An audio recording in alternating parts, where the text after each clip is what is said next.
Salam alaikum la famille, j'espère que yéen a ngi am jàmm di baax a baax. Voilà, donc ñëwaat nañ pour une nouvelle vidéo. Tey on va parler de quelque chose boo xamante ni c'est très important te aussi mu ngi commencé am ampleur ci li nga xamante ni mooy les crypto-monnaies. Alors n'oubliez pas de vous abonner et d'activer la cloche.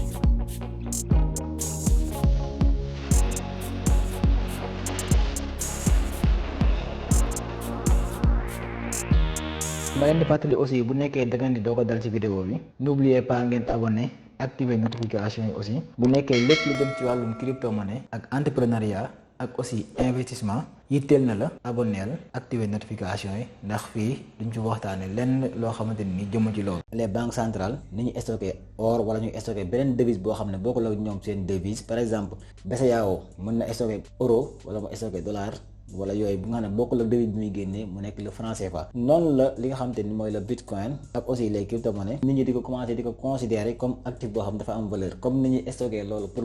garder valeur seen xaalis boobu noonu lañu mën a stocké aussi ay bitcoin wala ay crypto-monnaie pour garder li nga xamante ni mooy valeur seen xaalis boobu noonu. ñu bari ñu ngi comprendre léegi ne bitcoin dafa nekk wala boog les crypto-monnaies dafa nekk loo xamante ni dafa am avenir xaalis boo xam dafa am avenir donc dañu bari ñu ngi koy commencé adopté. mën naa ne ñi nga xamoon les crypto-monnaies daaw ñi ko xam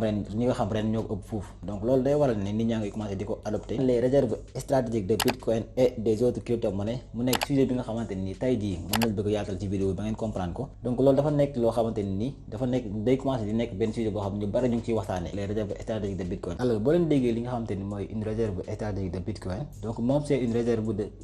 de bitcoin boo xamante ni ce sont les organisations ñoom ñoo koy garder pour mën a jox valeur benn mbir. Par exemple ñun ñëpp xam nañ ne dëkk yi le plus souvent ku si mel ne Sénégal yeneen dëkk yi Espagne France ñoom ñëpp dañuy garder li nga xamante ni le plus souvent dañuy garder ay or mën koo garantir seen stabilité wala ñu mën koo garantir seen xaalis wala ñu mën koo garantir seen économie donc ñu ñëpp xam nañ ne noonu la dëkk yi di def bii c'est le même principe mais bii ay bitcoin la ñuy garder pour garantir ko boobu stratégie organisation yi bare ñu koy def donc loolu la ñuy wax li ñu naan les réserves stratégiques de bitcoin c'est le même principe que les réserves de l'or ou bien des autres devises mais elles sont souvent constituées par une ou plusieurs des raisons suivantes li nga xam ngay mën a garder les bitcoins comme une réserve stratégique de bitcoin ñoom raisons yi nga xam ni moom lay waaj dugg loolu mooy tax ñu bari di ko garder. Alors bi ci njëkk bokk na ci li ñu naan protection contre l'inflation. Alors ñu ñëpp xam nañ ne le bitcoin ça a une valeur boo xam ne c'est croissant moom de lutter contre l'inflation les crypto-monnaies le plus souvent ils luttent contre l'inflation des prix. Alors le bitcoin a un supply un offre boo xam ne c'est fixe donc ce qui signifie qu'il ne peut pas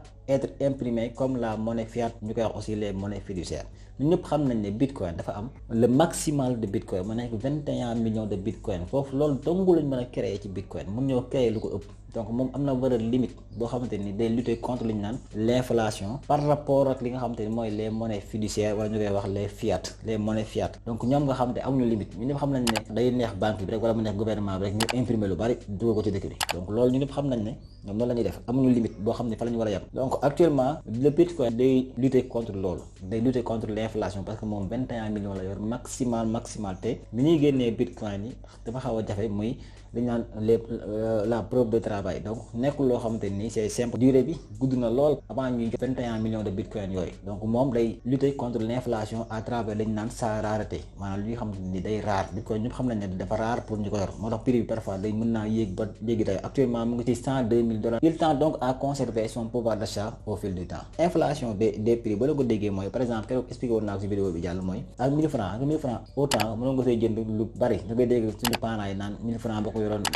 mën naa ne borom xaalis nga parce que da nga mën a jënd saako ceeb di ci mën a jënd nangam di ci mën a jënd nangam mais actuellement ni may wax ak yéen perte na valeur am actuellement nii 1000 francs mënatoo si jënd saako ceeb mënoo si tey sax jënd suukar bu bari sax mënatoo ko si jënd loolu mooy waral ne 1000 francs boobu dafa subir li ñu naan l'inflation maanaam amatul appréciation bi mu war a am amatu ko maanaam amatul njariñ bu ba mu amoon maanaam perte na valeur bokkul ak li nga xamante ni mooy le bitcoin un bitcoin boo ko yoroon ci li nga xamante ni mooy ay 2018 2019 wala 2007 2008 wala 2009 bi nga xamante ni sax ci la génn un bitcoin mënoon naa ne fukki dërëm da doon jar mais actuellement ni imagine un bitcoin mu ngi jar $102,000 des millions et des millions xaw ma nag ba xam comprendre ngeen fi ma bëgg a wax wala comprendre loolu un bitcoin mu ngi doon jar fukki dërëm actuellement ay millions la jar pour nga mën a jënd benn bitcoin kon xam nga ne loolu day lutter contre l'inflation maanaam prix bi nekkul prix boo xam ne day déprécier maanaam valeur am day wàññi mais lii valeur am day gën a yokku donc loolu moom day lutter contre l'inflation parce que liñ ciy génnee dafa néew maanaam lépp à chaque fois maa ngi koy expliquer muy la loi de l'offre et de la demande loo gis mu bari rek xamal ne mën naa yomb mais loo gis mu néew xamal ne day gën a cher bitcoin nag loolu mooy valeur am benn ci cas bi tax ñu bari di ko garder muy sa protection contre l'inflation des prix beneen bi sopp mooy li ñu naan la diversification diversifier say investissement à chaque fois maa ngi koy wax ne la da ngeen diversifier par rapport à say investissement koo xamante ni dafa garder uniquement or dal koy def réserve am stratégique kooku noonu mën naa ne diversifié wul li nga xamante ni mooy investissement am tey jii ni ku garder or jékki-jékki perte valeur am bu bari mën naa ne sa économie lu bari day wàcc day daanu par rapport ak koo xamante ni dafa yor or yore bitcoin bu or bu wàccee bitcoin mën naa yéeg wala bitcoin bu wàccee or mën naa yéeg donc moom du ko wàññi lu bari donc loolu moo tax ñu bari aussi di ko garder muy pour diversifier seen li nga xamante ni mooy seen investissement. ma leen di fàttali aussi bu nekkee da ngeen di doog a dal ci vidéo bi n'oubliez pas ngeen abonné activer notification yi aussi bu nekkee lépp lu dem ci wàllum crypto-monnaie ak entrepreneuriat ak aussi investissement yitteel na la abonneel activer notification yi ndax fii duñ ci waxtaane lenn loo xamante ni jëm ci loolu. Troisième point mooy la réserve de valeur ñu bari dañuy considérer ne bitcoin lu baax la ci dañ naan la réserve de valeur parce que moom le plus souvent prix day gën a day yéeg mën naa wàcc mais day yéegaat donc moom nekk loo xam ne dafa stable day taxaw benn place. Il est aussi également qualifié de l'or numérique keroog maa ngi koy wax ci ba ma leen di présenter lan mooy le bitcoin mooy ñu bari dañ koy wax l'or numérique parce que moom it dafa rare comme ni or rare noonu la rare presque ñoo bokk les mêmes facteurs yi nga xam te ni moom la ñuy joué jigéen ñi le plus souvent noonu la ñuy def buñ bëggee garder valeur duñ dénk banque dañu koy jëndee or da nga jënd or takk ko di ko génnee di ko demee xew di ko def nangam nga jékki-jékki jël ko or bi jaay ko pour mën a def sa yenn investissement jigéen ñi ñu nga xam nañ ne seen stratégie d'investissement lu bari or lañ ko jëndee denc ko actuellement ñu bari xam nañ ne entreprise yu bare ak nit ñu bare ñu ngi reconnaître li nga xam te ni mooy le bitcoin au départ ñi nga xam te ni ñoo doon xas le bitcoin naan lii amul sens lii trian la